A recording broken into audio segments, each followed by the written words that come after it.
Good morning, কেমন আছেন সবাই? আশা করছি আপনারা খুব ভালো আছেন। আমিও খুব ভালো আছি। এসএস ব্লগের নতুন একটি ভিডিওতে আপনাদের সবাইকে ওয়েলকাম। সকালবেলা ঘুম থেকে উঠে রেডি হয়ে পড়াতে গেছি, পড়িয়ে এসেও গেছি। আর এই দেখুন ম্যাডাম দুটো বড় বড় জুতো পরে আর এদিক ওদিক ঘোরাঘুরি করছে। আমি বলছি খুলে ফেল মানু, পড়ে যাবি। বলছে না না না না। তারপরে আমি এখন রেডি হয়ে বেরিয়ে গেছি পড়তে। আজকে পড়া ছিল। আর ঠিক বেরিয়েছি ধরুন 12:30টার দিক করে। এত পরিমাণ বাইরে রোদ আর গরম। এখন পড়ে বাড়ি যাচ্ছি ধরুন 3:30 এরকম বাজে। প্রচণ্ড রোদ, প্রচুর গরম ছিল আজকে বাইরে।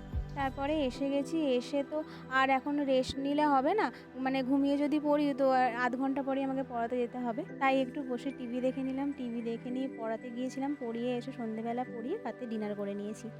আর এর সাথে আজকের ভিডিওটা এখানেই শেষ করছি। আপনাদের যদি ভালো লাগে একটা লাইক করবেন, আর কেমন লাগলো আমাকে অবশ্যই কমেন্ট করে জানাবেন। আপনারা খুব ভালো থাকবেন। আজকের মতো টাটা।